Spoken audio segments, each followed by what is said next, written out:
No. It's enough. It's enough to everyone. Enough. You have enough. Yeah. In many countries, not enough. Malaysia, not enough. we are still with the first dose, you know. Yeah. Yeah, I think Malaysia need more vaccine. Yes, correct. The case increased a lot. You can send some more from China. I can try. Yeah. I'm very glad. Anyway, we are taking the Sinovac.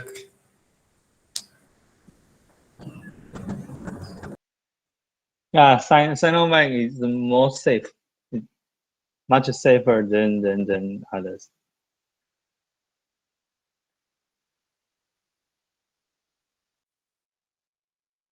So far, okay. So far looks okay, Sinovac. No problem. You have to wait and see. Could you go? Can you go out for shopping, for walking in Malaysia? Oh, no shopping, no walking, no working, nothing. Oh, that's great. So still lockdown. Regret. We call it as EMCO, Enhanced Movement Control Order. That means you can't move out. Okay. So our university, Masa University, is a vaccination center. Are you aware of that? Okay. Yeah, I know. I know that. I know you that. know. Yeah.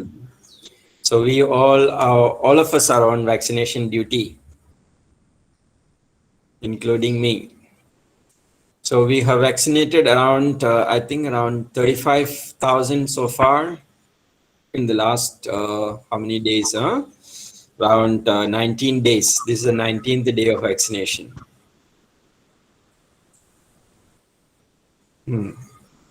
After the sign, we signed, and you will be safe. Yes, correct. Yeah.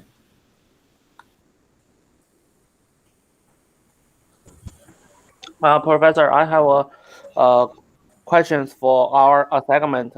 I see our segment link. The due date is wrong. Due date is 2020 year. So we cannot upload the our segment. For due date, I didn't change it because due date is yet to come, right? You want to upload? You want to try uploading now? Yeah. If you change the due date time, I will try to upload our segment. Yeah. Okay, because I thought there is still time. We are only at week 6, right? So there are another 3 more weeks. But still, I can open it for you.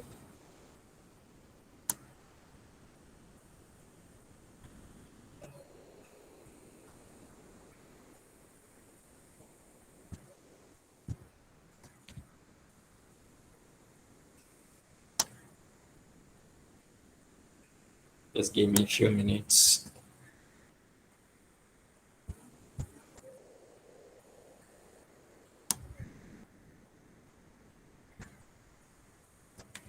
Okay, so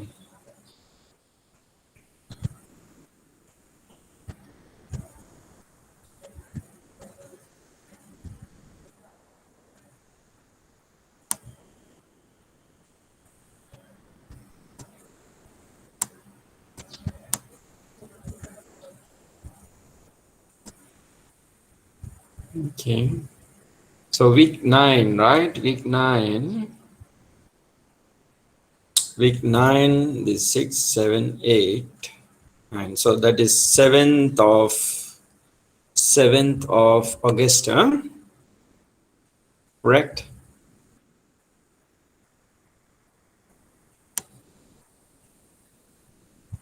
Am I right?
Hi, doctor.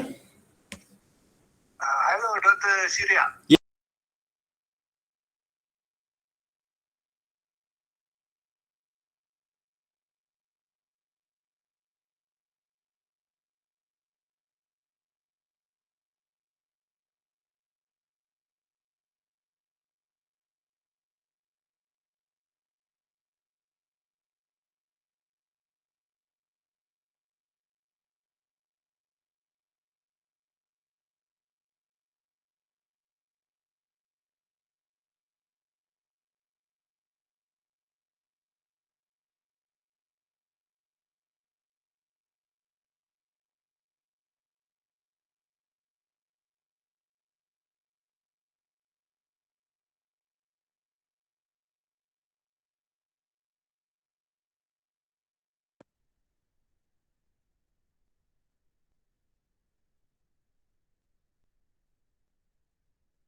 Sorry, guys.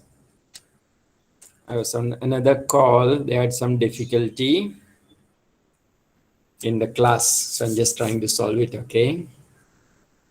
Okay. So I think quite a lot are not here anyway, but we cannot wait for the whole world to come in, right? Yes, call other students join this. So I wish to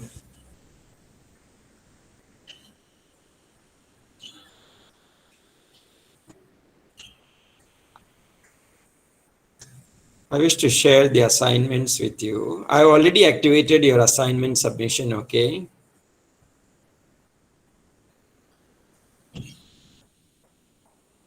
Okay, guys. Okay. So the 1018.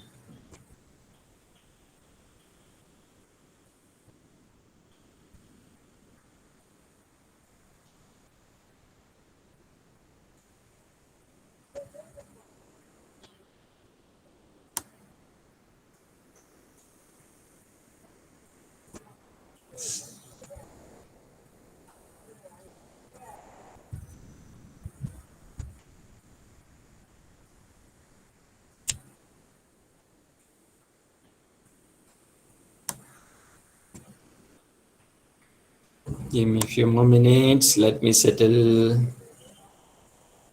originality.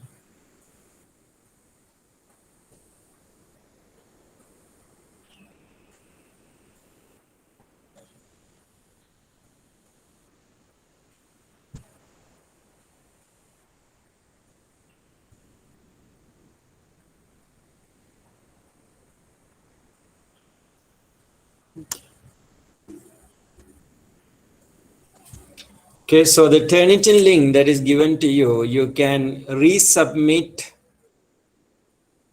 You can resubmit many times, okay, until the due date. So you submit after every 24 hours, you can resubmit. But when you resubmit, as you did in the first semester, please use the same file name and the ID. It should be the same. It should not be different, okay? If it is different, then your Turnitin percentage will be higher. So in order to avoid that, your ID and the login ID and the password must be the same when you are creating the new submission. It should be the same as the previous submission. I hope you get me, right? So dear friends, if you look at, can you see my screen? Yes, can see. So you look at the assignment, we have, and if we have learned basically how to do the assignment, you know, throughout the class. So you look at the, you know, task, introduction, obviously you can do. Background, this one you have to do. Environmental scan, we have done, right? Which global market will work? 3 reasons for choosing your market. All those I believe you have done. Then you have to do a pestle analysis. We have studied pestle analysis. Then task 4 is cultural analysis. We have done it using Hofstede's cultural dimensions. Compare the country with the host country. This is what we did in the last 2 classes. So today, we are going to look at the task number 5, okay? Target market entry strategy. Evaluate at least 4 different ways a company can enter the global market. Choose the best foreign market entry strategy for the company using supporting evidences. So these are the 2 things that we are going to cover maybe this class and next class. So I hope you can pay attention and try to understand and see what's the expectation from this question and how to resolve it in the best way possible. Okay. And after that, definitely I'll be looking at the task 6, timing of entry and so on. So every task that is given here is covered in the class essentially. Number 1 and number 2, obviously you have to do on your own because it is your company, it is your choice. Okay. So rest of the things I have covered in the class. So if you pay attention to my class, definitely you can do these tasks and get very good marks. Okay, so having said so, in the last class, if you remember, we have seen how to do the evaluation and analysis of cultural dimensions using Hofstede's tool. So for that, I have taken you to the Hofstede's website, and then we have done country comparisons to understand how these 6 dimensions, okay, whether it is individualism or collectivism, or long-term orientation or short-term orientation, femininity or masculinity, all these we have looked at, evaluated country by country. I have taught you how to use the tool, how to extract the output, put it in your assignment, and then give, you know, explanations and so on. So I have taught you all these things. Today, we will be spending some time on market entry strategies. Now, you have done the cultural analysis. Next question naturally will be, what are the methods of entry for an international marketer? How should I enter into a foreign market? There are many methods, many mechanisms available to enter into foreign markets. You know, methods like, for example, you can go for an export strategy. You can go for a piggybacking strategy. You can go for franchising strategy. You can go for a turnkey project strategy. You can go for greenfield project strategy. Or you can use multiple number of strategies, which we are going to study in today's class and in the coming class. Okay. So again, as I said before, this class is very important to complete task 5 of your assignment. So I hope you will pay attention to and see how best you can get your assignment done based on this class.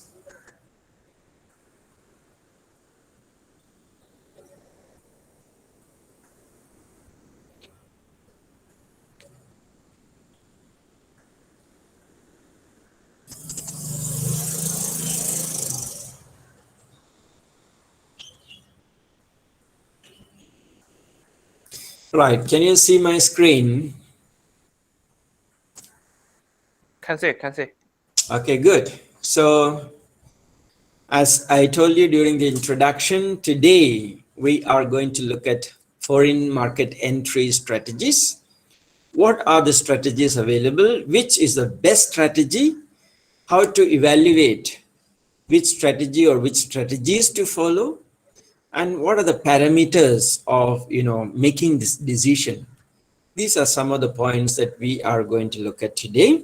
So we will look at foreign market entry strategies. So we will also see which firms choose which mode of entry. Then we will look at what is exporting. Then we will look at licensing. We look at franchising. We look at contract manufacturing, management contract, turnkey projects. Then we look at foreign direct investment, FDI. There are so many tools that we are going to look at today. So I think it's going to be an interesting class because, as an international marketer, if you don't know these tools, then definitely your strategies won't work. Okay, so hence, please pay attention. So every foreign marketer, every international marketer needs to have a very strong market entry strategy. Because if you don't have a strategy, it's like throwing your money into the ocean. There's no point in, right? If you throw money into the ocean, it will not come back. Or I don't know, if the waves are strong, it might come back. But what I'm trying to say is definitely without knowing your entry strategies, you cannot make a valid entry decision. And again, when you talk about your entry decisions, you should also understand your marketing mix decisions, your pricing, your product, your place, your promotion decisions. They are closely aligned with your entry decisions. So now, when we say the entry mode and what are the decisions, what are the points that you need to pay attention to? Number one, what is the target product and target market? I'm sure you have studied your marketing, so you have learned the term target market, target product, target customer. Every market is not your target market. You have studied STP, right? Segmenting, targeting, positioning. So segmentation is dividing markets into different clusters. You can segment based on geographic conditions, psychographic conditions, buying behavioral conditions, and so on. There are so many variables of segmentation. Once you segment the market, you divide them into different groups. The next strategy is to target your market. Which segment of the market you want to target? You want to target the upper rich, the middle class, the bottom of the pyramid? Which segment you want to target? Okay.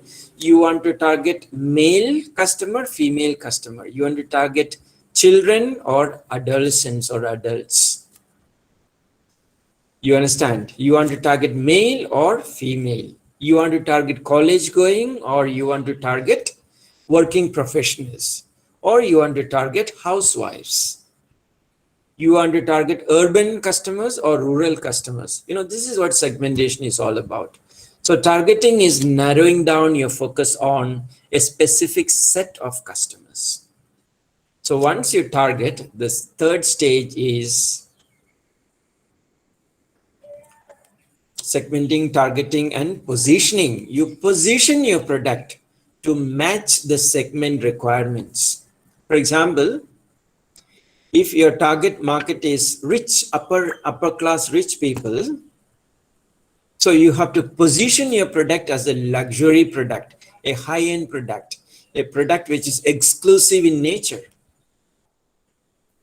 If you're targeting bottom of the pyramid, then you have to position your product as something which is affordable to everyone in the bottom of the pyramid. You understand? So when you look at products like Ferrari or products like Lexus, right? So definitely their target market is different. Or you look at a normal automobile, a normal car. For example, in Malaysia, we have companies like Proton and Perodua, which are local brands. They target the normal customers, not the high end, the normal customers. Same way, when you look at the smartphone market, you have Apple iPhone, which target the high end customers. And then you also have Oppo and Vivo, which target the normal customers, the bottom of the pyramid probably, or the middle class. So we have to understand what is my target segment, what is my target market, and how do I position my product. When I say positioning, we not only position product, we also need to position ourselves. For example, you are looking for a promotion in your company, you got to position yourself as someone who is very effective, efficient, smart, capable. You understand? Please hold on, huh? Just a second. Professor, you can receive the call. We can waiting for you.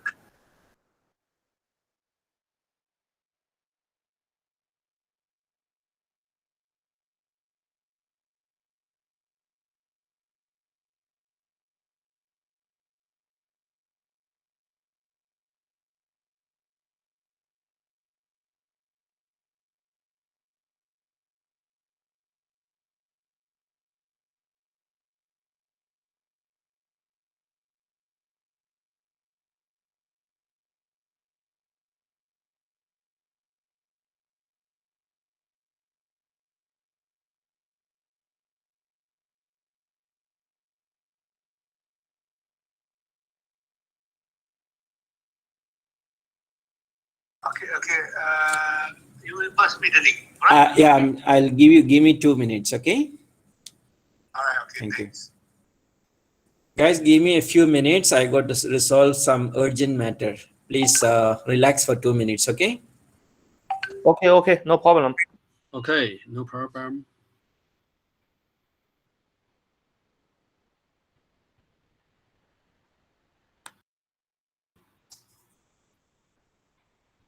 老师有事儿了，处理电话。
Okay, guys, I'm back.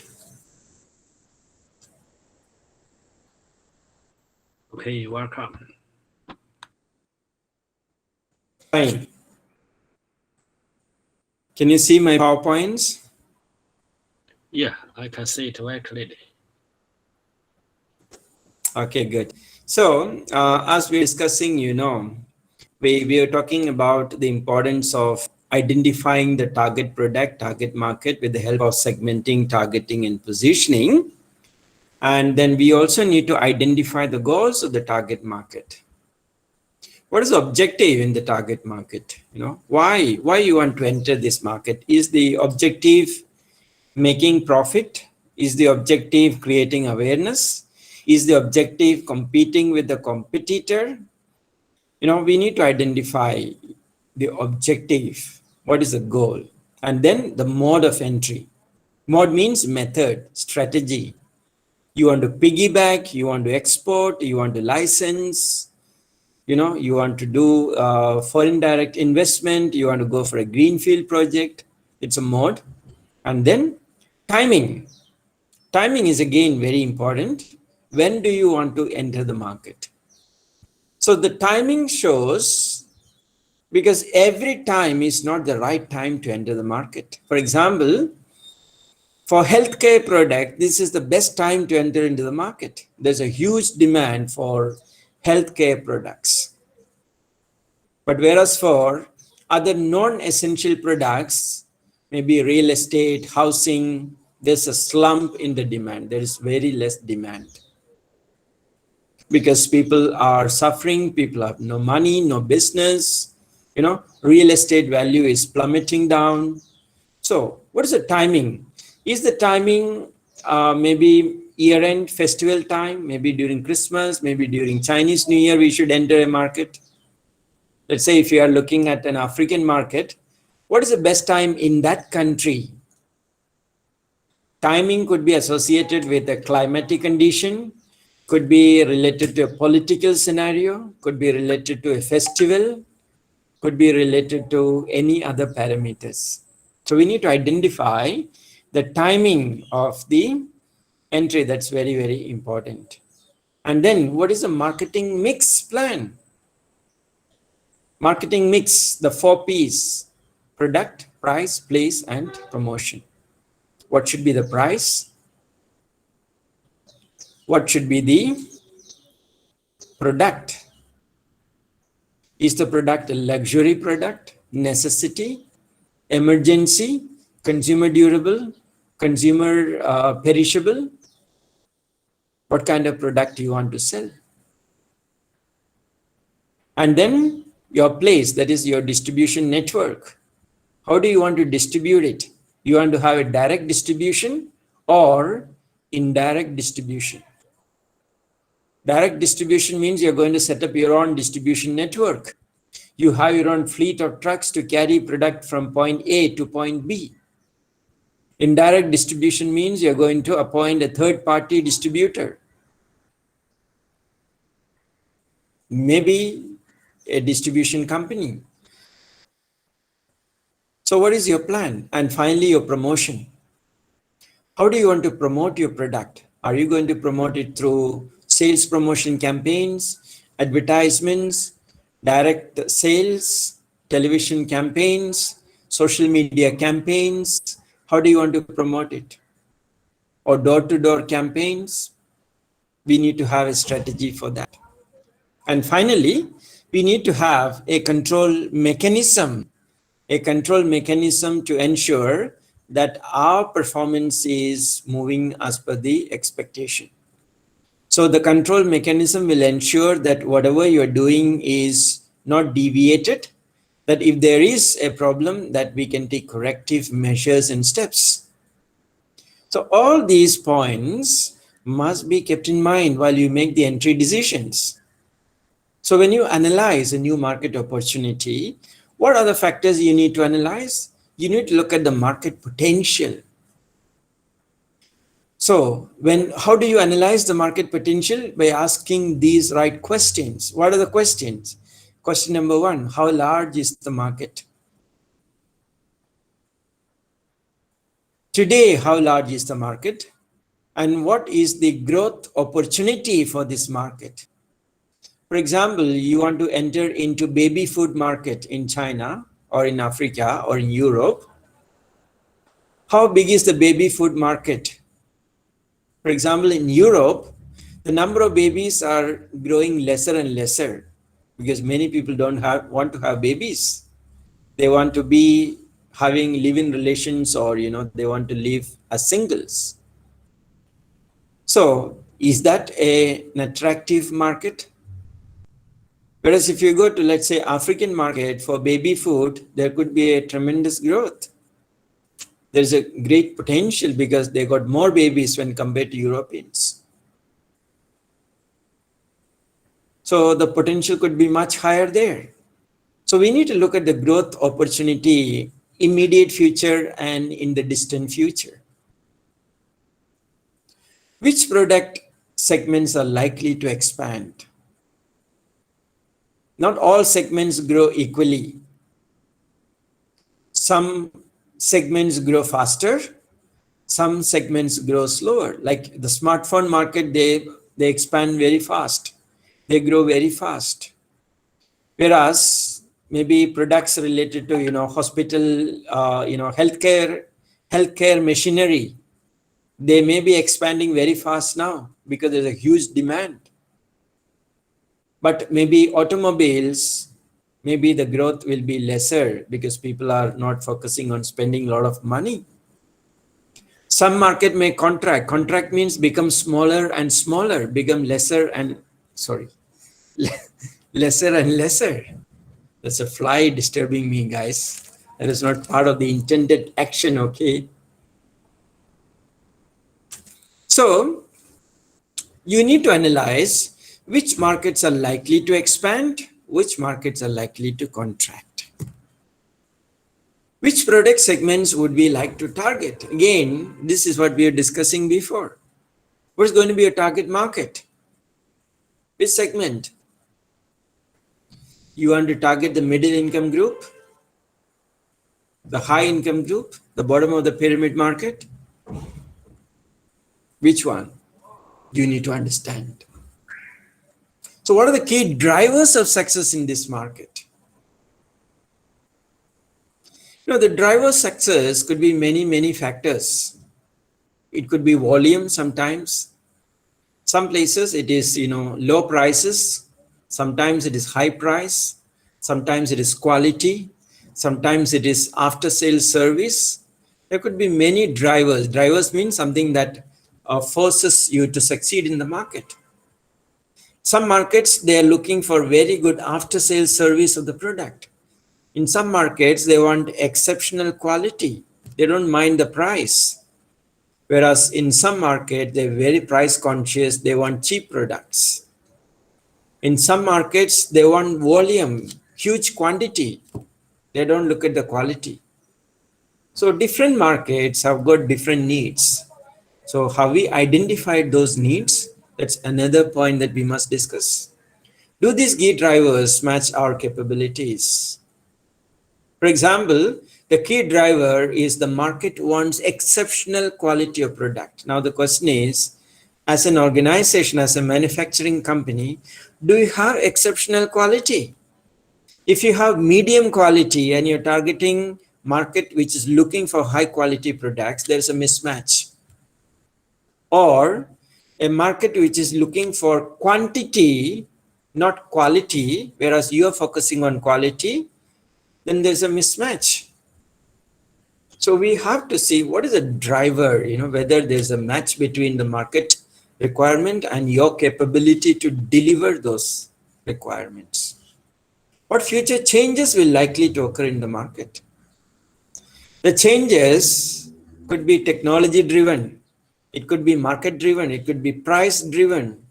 It could be quality driven. It could be legal framework driven, or it could be driven by policies and politics of an economy.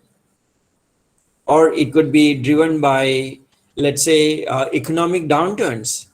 Like, for example, many countries are experiencing less economic growth now. So many of the policies, if you see, are there to support economies and people. So do we consider all these factors when we look at the market potential? So all these questions must be asked at the initial phase before we jump into a market and evaluate the market potential.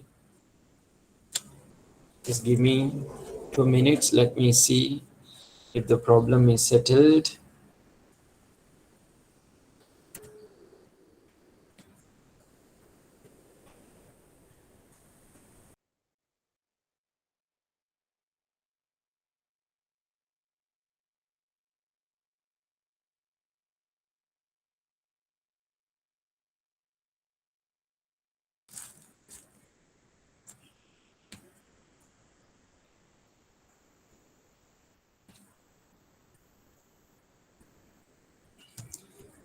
Okay, so next question that you need to ask when you're analyzing new market opportunity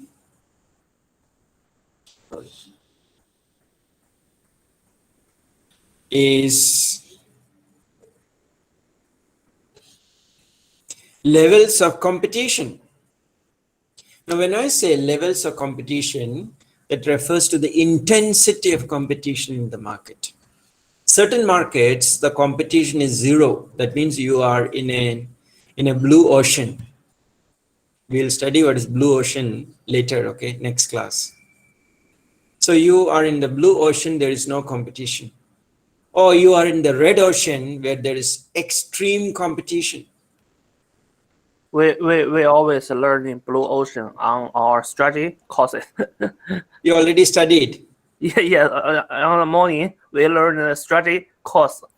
Or in the strategic management.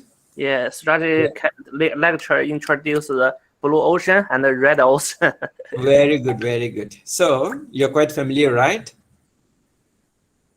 That's very nice. So if what happens if your product is in the red ocean, the competition is extreme, right? There's too much. There are too many competitors. There's a bloody marketing war going on. There's price cuts, right? So there's discount sales, there is promotion, a lot of things happening in a red ocean.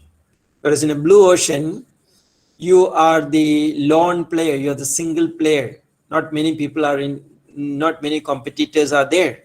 So you can control the market. You have maybe a monopoly in the market. So how many firms are currently in the market? That's the biggest question. Are there too many players? For example, smartphone market, there are too many players. Electric vehicles, not too many, very less. 5G market, the number of players are increasing, but not too many yet. Right? So you have to identify the number of competitors. What are the major strengths of the competitors? What are the major weaknesses? Identify. Do a SWOT analysis, strengths, weakness, opportunity, and threats. We have studied that.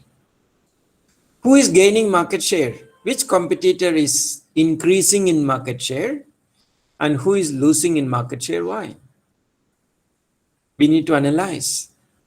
Then how do our capabilities compare to those of existing competitors? We have to do a capability analysis. Capability is something which you are exceptionally good at. We call it as the unique selling proposition, USP. Unique selling proposition. Capability is something you have which your competitors don't have. It is exclusive to you. You understand? So maybe you have a distribution network which your competitors don't have. That is your capability. That is your USP. Or your research and development is exceptionally good. That is your USP, your capability.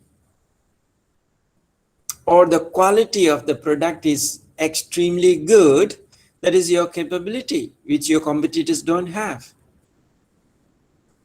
But remember, these capabilities may not remain capabilities for a long time because your competitors are catching up with you.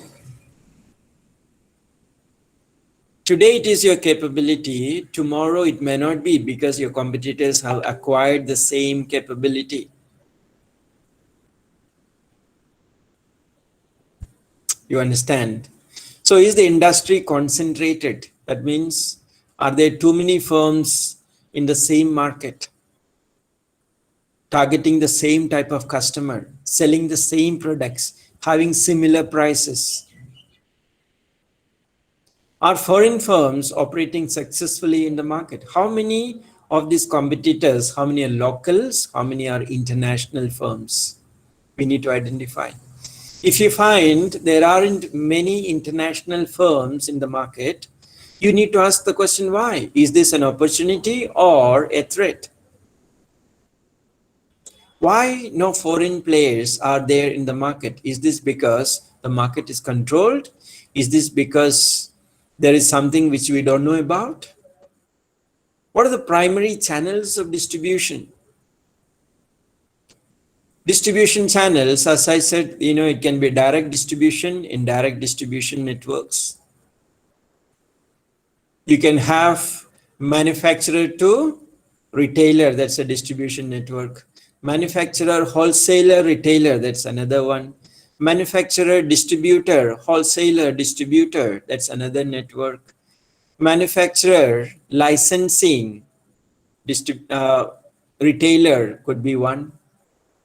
Manufacturer, dealer, customer, that could be another. So there are different types of distribution networks. So we need to identify what are the distribution channels available in the market. You also need to ask the question whether there are more foreign companies or other companies planning to enter. If the market is attractive, more and more companies will enter, no doubt about it. But if there is, entry, for example, entry barriers are high. When I say entry barrier, there can be different types of entry barrier.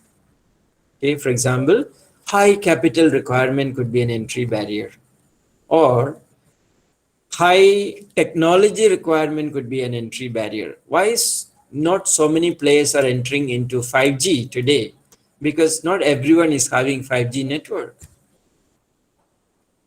Or entry barrier can be government rules and regulations.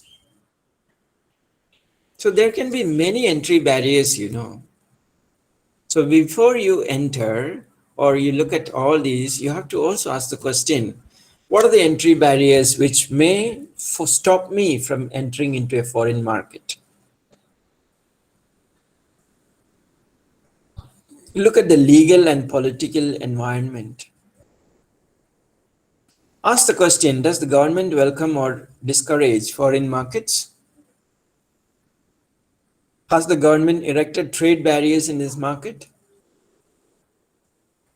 For example, China is welcoming foreign direct investment. Malaysia is welcoming foreign direct investment. Right? Indonesia is welcoming. India is welcoming. But there are trade barriers. Certain businesses, certain products, the government has put up trade barrier. Trade barrier means barrier in the form of customs duties. That means you need to pay high taxes, high customs duties if you want to enter into such markets. Why the government would do that? Because they want to protect the local market, local business. For example, if you want to sell foreign cars in Malaysia, you have to pay almost 100% tax. Why? Because they want to protect the Malaysian car manufacturers. That's why to buy a foreign car in Malaysia, it's very expensive. It's very expensive. When I say very, it's very, very, very expensive. Okay, so if so, how high are they? We need to see the trade barriers. Are they too big, too low? Does the government favor local firms? If the government favors local firms, then the customs duties are going to be very, very high. Government, they will prepare the customs duties according to the products and services which they don't want to come in, or they want to come in, either way. You understand? So we need to see, for example, initially the American government, they did not, there was something called as a banana war. They wanted to protect the local manufacturers of banana. So what they did, the government gave subsidy and they could, export bananas at a very low price. And this affected countries like Brazil and so on. And, the prices of banana fell down. This is exactly what happened, the coffee war between Vietnam and Brazil. The Vietnamese coffees were much cheaper, and when they penetrated Brazilian market, there was no demand for Brazilian coffee elsewhere because the price, they could buy it easily at a cheaper rate from Vietnam. Are there strong ties between existing political business elites? Now, this is, something that we need to understand. The business political nexus. Because there is something called lobbying that takes place, I don't know, you're quite familiar whether you have lobbying in China, but if you go to countries like America, there are politicians who lobby for your business. Obviously, there is a cost involved. So they will argue for you in the Parliament House. They will try to pass laws in favor of you in the Parliament. There is lobbying. Is corruption pervasive? How is the level of corruption in the country? If you remember, when we did the corruption perception index, by looking at Transparency International website, so that's where we can find out what is the corruption level in a country. Most of the Asian countries, maybe except Singapore, they're very corrupt. How reliable is the rule of law? So is there political stability in a country? For example, China has got very good political stability, whereas Malaysia now is politically very unstable. And many times when the ruler changes, when the government changes, they also repeal the law. They throw out some law made by the previous government. They come out with a new law. So the businessmen will become the victims. How strong is intellectual property protection? IPR. We're talking about IPR, okay? Intellectual property rights. Through patents, through copyrights. Or anybody can steal your idea, mimic, imitate without any problem. So intellectual property rights with the help of patents, it becomes very important if you want to safeguard your business secrets. Otherwise, anyone is going to imitate you tomorrow. Are the levels of political conflict between the home and host country high or low? For example, you are from China, you want to start business in India. Is this the right time to invest in India from China? Definitely no, because there is a political hostility going on between India and China. The level of trust is very low.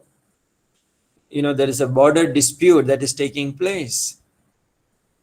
So we don't know what is going to happen if you invest today in India, what is going to happen to your investment?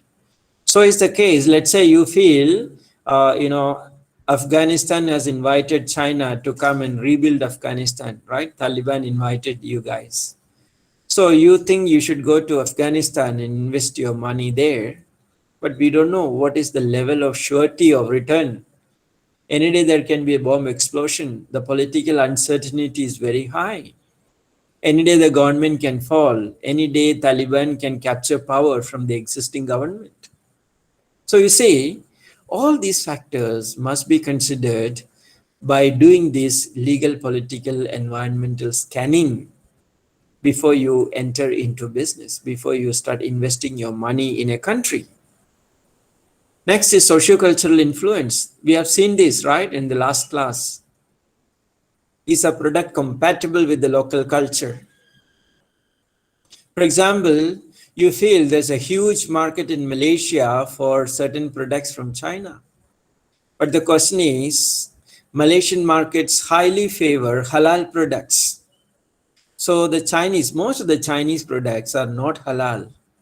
So if you don't understand this and you're trying to sell the product in Malaysia, it will backfire. Your product will never sell. You'll become a failure. But if you understand this halal requirement and you put the chop, get the halal certification on your product, it's going to be a success.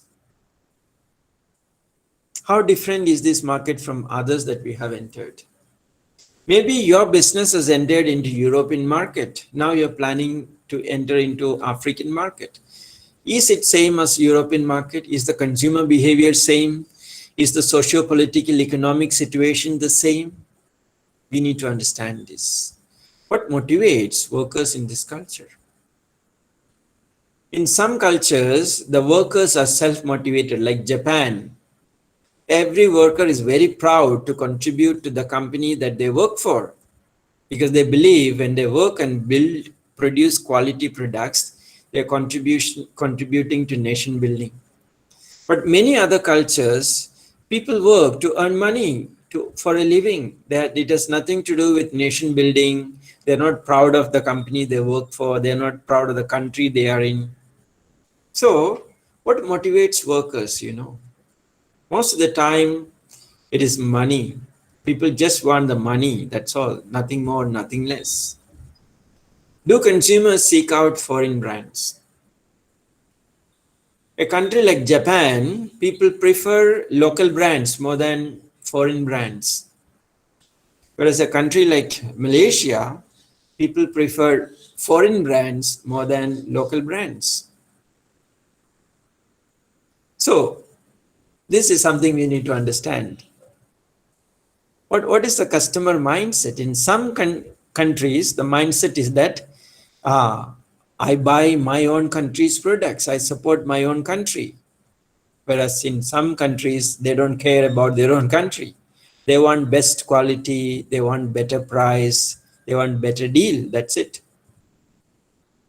How educated is the population?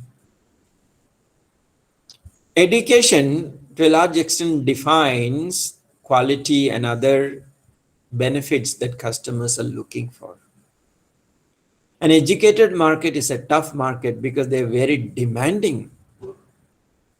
Maybe an uneducated market where, let's say, market in Africa, they may not be that demanding when it comes to after sale service, when it comes to quality, when it comes to warranty, when it comes to guarantee. They're not that demanding. Is the population young or old, urban or rural? I hope you understand this. When we looked at the population clock, we have seen what is the average age of every country. I hope you remember that. Do demographic trends favor our product? Demographic trends referring to the characteristics of the population. That's demographics. So what are the characteristics? Maybe more youngsters, more male, more female, more children, or more people growing old, or more middle-aged. So the product that you're planning to sell and the demography of a country, do they match?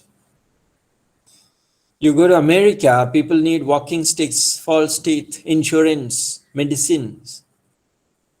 They may not be very fascinated with a lot of electronic gadgets and so on and on.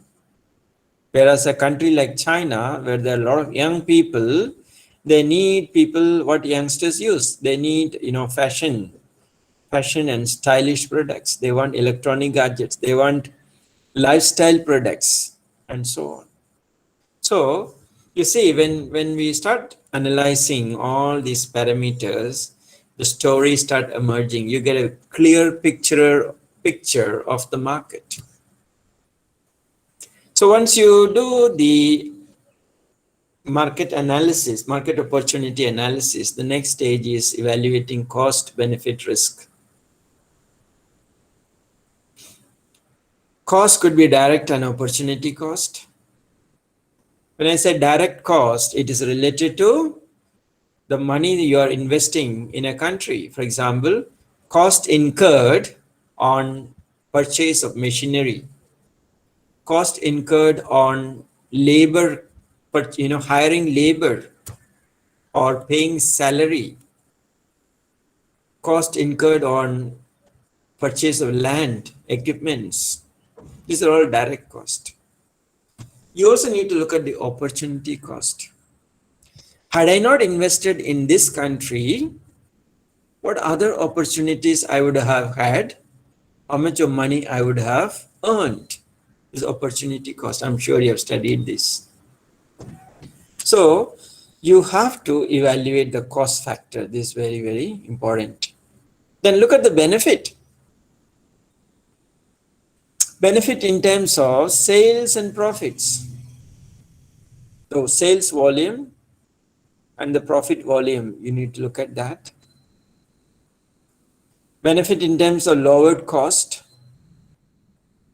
The cost may be low because you get a raw material cheaper, or the labor is cheaper, or the land and equipment is cheaper, or you're getting free electricity that could be reducing the cost, or your production process is so fine-tuned that it can reduce the cost.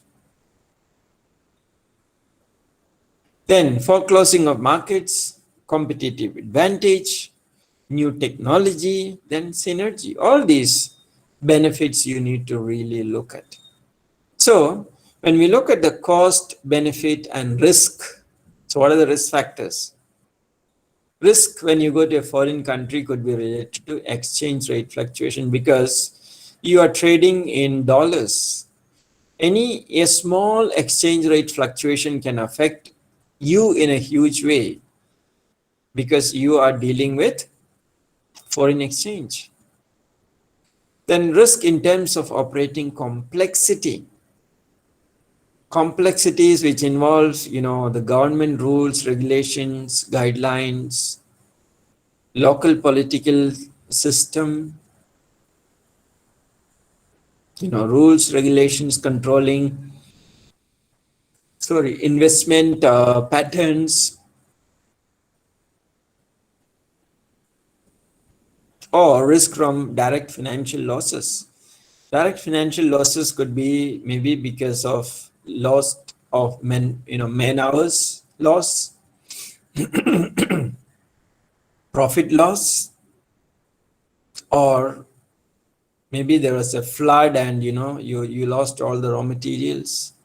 Like Germany is experiencing untimely flood, torrential rain that could lead to loss, or political risk.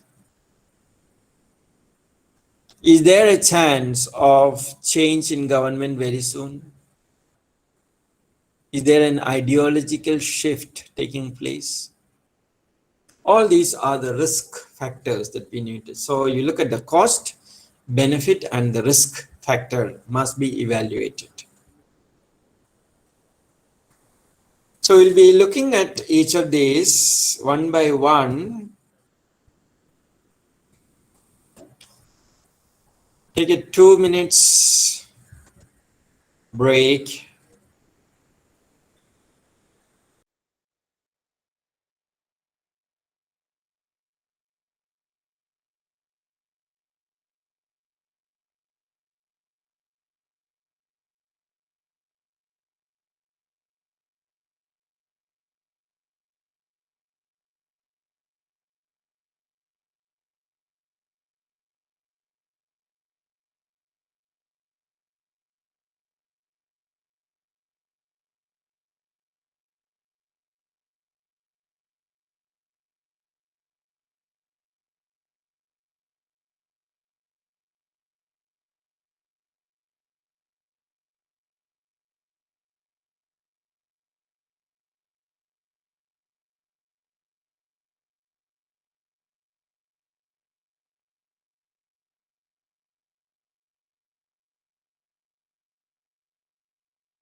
Hello guys, are you with me?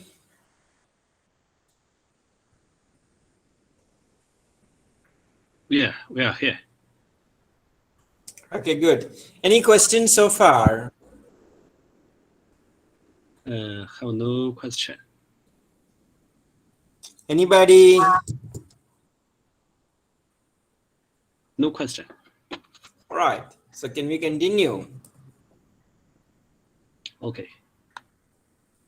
Great. So we are going to start with how to select the target market. What are the considerations? Okay. Because if you want to enter into a foreign market, you have to choose a target market. Target market covers some screening process. Okay, we have to go through a screening process of the target market before selecting it. So we need to select indicators and collect data. So how do you set indicators for a target market?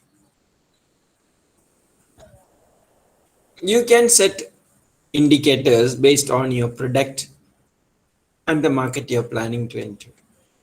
Indicators can be purchasing capability, that can be an indicator.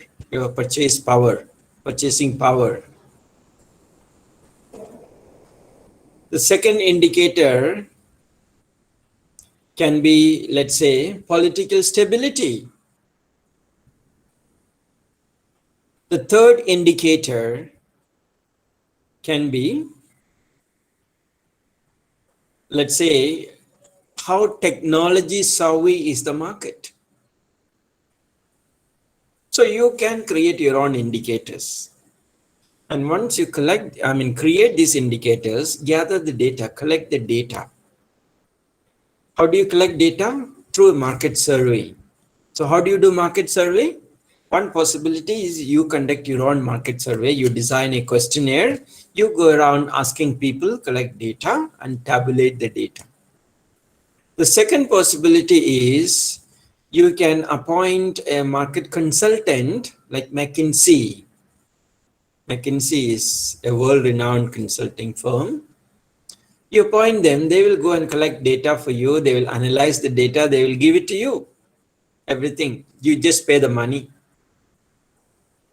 Third possibility is to buy the data. There are a lot of organizations, public and private, from where you can collect the data.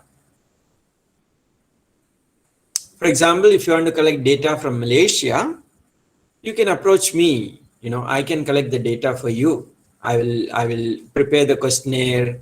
I will ask my students to go collect data from different markets. I will say, I want 100 questionnaires filled from college students, college female students, or female students who are aged between 18 and 21, or who are from an upper class family, or who are from urban area. I can set my own parameters.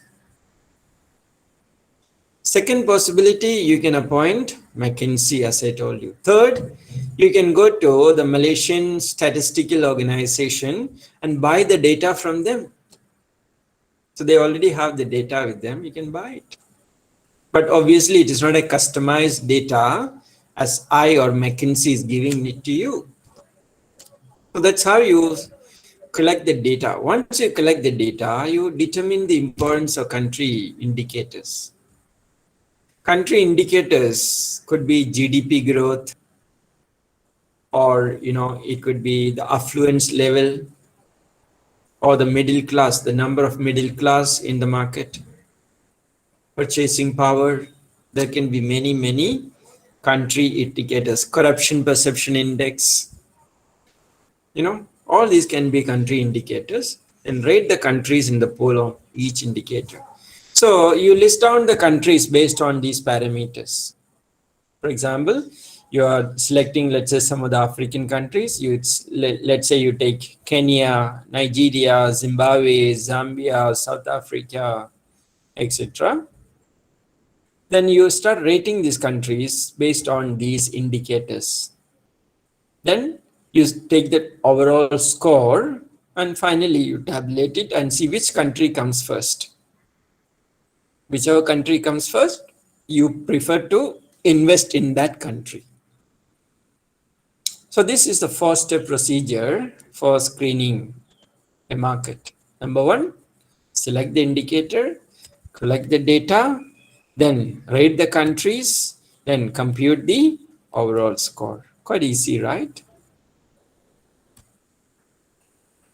So when you're selecting target market, you can ask these questions, ask these right questions. Okay, I don't have my specs around. Can you see this graphical representation? Is this clear to you? No, we can't Somewhat. see the we can't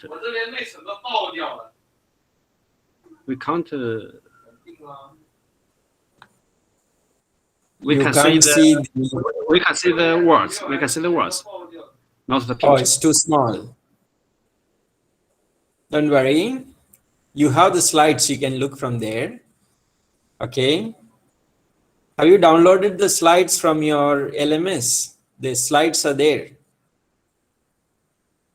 Okay, no problem. You can download from there. Have you all taken your attendance in the LMS? Yes, attendance. Taken.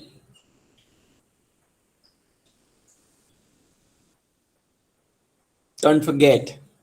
So, what is the flow chart for selecting target market? Number 1, do we have products that can probably be marketed abroad? So, if your answer is yes, you go to the next step. If not, you finish your marketing there. Then, if your answer is yes, the next question is: should we investigate foreign markets? Should we analyze foreign market? Yes. Does preliminary screening indicate potential target country market? Is there any potential after screening? If your answer is yes, does secondary data analysis indicate the country with high sales potential? If your answer is yes, do primary data support secondary data? If your answer is yes, is our entry mode the most appropriate mode? If the answer is yes, go down. If not, you have to redesign your market entry mode. Is our marketing plan the most appropriate one? If the answer is yes, go to the next level. If not, redesign the marketing plan. Should you enter the market now? That is the timing of the entry. If the answer is yes, if the answer is no, delay the entry. Wait until you get the right opportunity. The answer is yes, operationalize, start the operations. So you see, you ask these questions. With the help of these questions, you can make a decision whether you are selecting the right target market and entering at the right time. So when you're choosing the mode of entry, you need to look at a few criteria. The first is market size and growth. How big is the market? When we say market size, we are looking at the current size and the future size. Current size in terms of sales volume, in terms of number of customers. This will define the market size, right? Number of customers, and sometimes the size of the market will be small, but the sales volume could be much higher because they are affluent customers. Look at the risk factor. Is there any political, economic, social, cultural risk? Look at the government regulations. Are there any too strict government regulations? Some countries, they are very, very business friendly. Like Singapore, very business friendly. Whereas other countries, maybe Some countries, because of the high corruption, they are not business friendly. Too many rules, too many regulations. What is a competitive environment? Are there too many competitors? Is there a bloody war, promotional war going on in the market? Will it attract more and more new customers? I mean, more competitors? You have to ask all these questions. Then cultural distance. How closely you can understand the new culture? Can you gel with the new culture? What is the level of local infrastructure?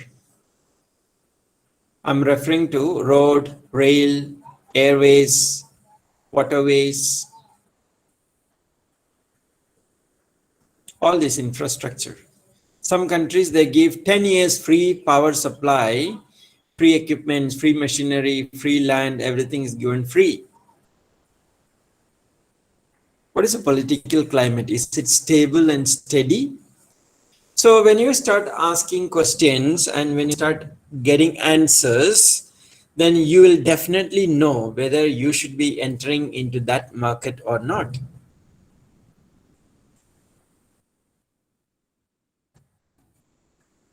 When you're choosing an entry mode, these are the entry modes available to you. Starting with exporting, you can go for an indirect export, direct export, or intra-corporate transfer. The second method is international licensing. Third is international franchising. Fourth is specialized modes like contract manufacturing, management contract, turnkey projects, or build, operate, and transfer BOT model. Next, and the last is foreign direct investment, FDIs, greenfield strategy, acquisition, and joint ventures. So you have a number of entry strategies here. From here, you have to choose any 4 and justify why these 4 are more suitable. From there, you have to narrow down to any 1 or 2 according to the assignment question. That's expectation from your assignment, okay? So we are going to look at each of these very soon, but before that, we need to look at the international planning process.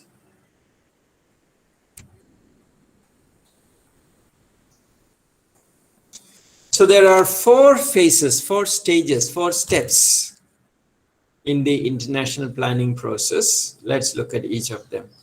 The first phase is preliminary analysis and screening, matching companies' country needs. So this is the stage where you do a basic screening. This is at the initial phase, at a very early stage. What happens in this? You do study environmental factors, company character, screening criteria. So you have to set up a screening criteria. You look up at the company character, then analyze the environmental factors. So when we say company character, what are the factors? Like philosophy, objectives, resources, management style, organization, financial limitations, management and marketing skills, products, etc., etc. So quite a lot of things are covered under company character. Then the home country constraints like political, legal, economic, or social, all these constraints can play a major role for your business. And then host country constraints. Host country constraints can be economic constraints,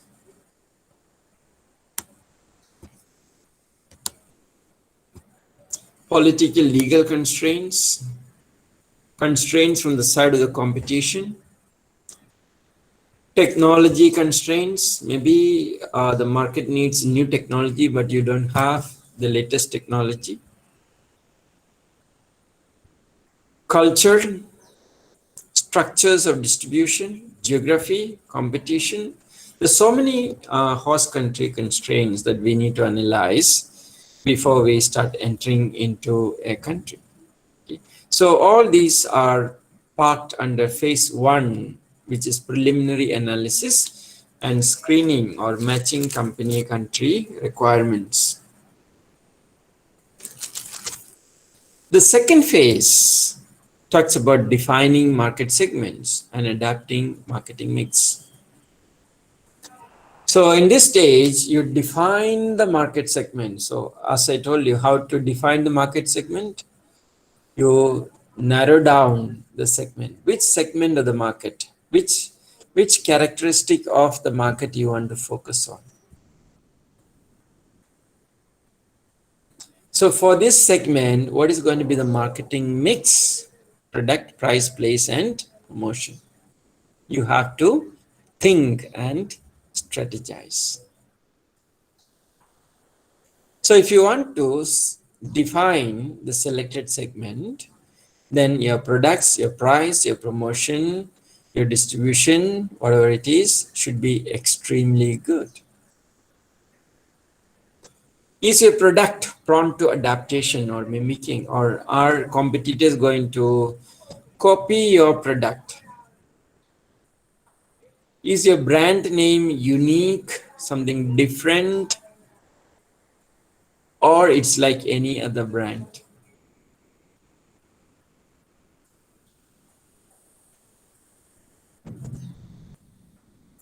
How about the features of the product? Is this something that the market is looking for? Packaging, how do you package their product? Some of the packaging, if you see, especially cosmetic products, personal care items, is packaged so well. There are certain products like a mobile phone, maybe a laptop, maybe a TV, is more like a protective packaging. They don't invest so much of money in packaging. Who invests money in packaging? Consumer, durables, consumables. Then how about your services? Is the service good? Do we have on-time delivery, on-time service, on-site warranty guarantee, off-site warranty guarantee? Do you have a call center to take care of the product complaints? Then what's the style? Is the style something that the market needs, or this is what you want to sell? And what's the standard of the product? Standard specifications, are they of international standard or local standard? Is the design that can satisfy majority of the customers globally, or it can satisfy customers from a defined segment or geographical region?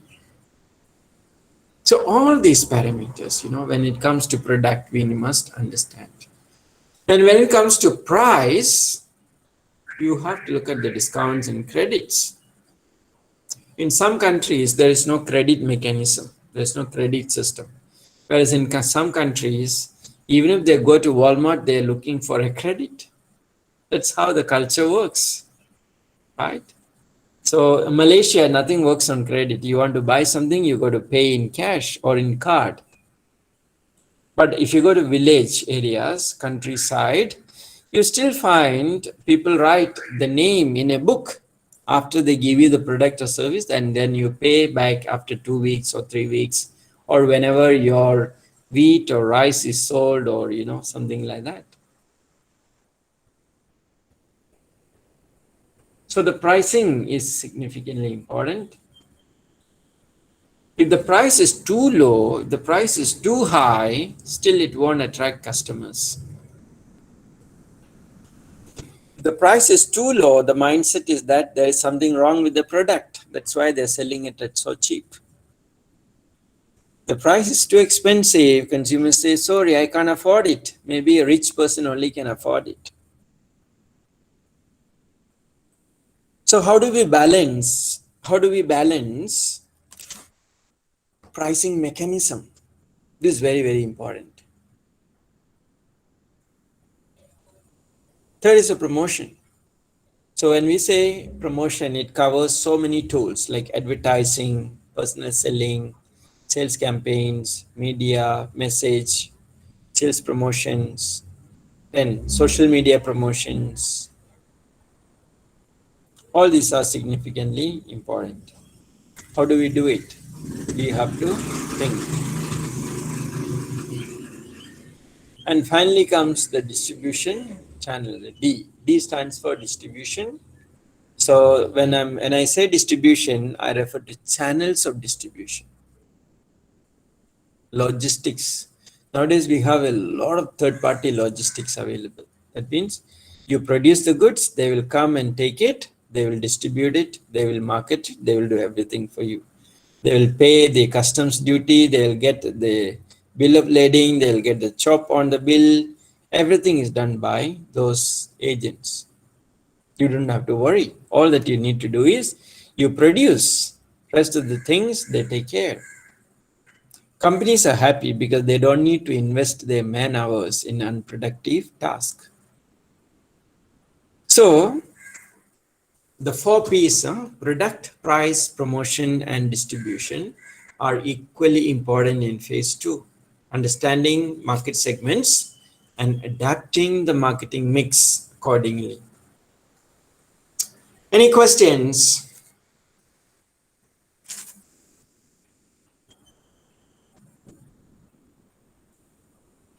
Hello?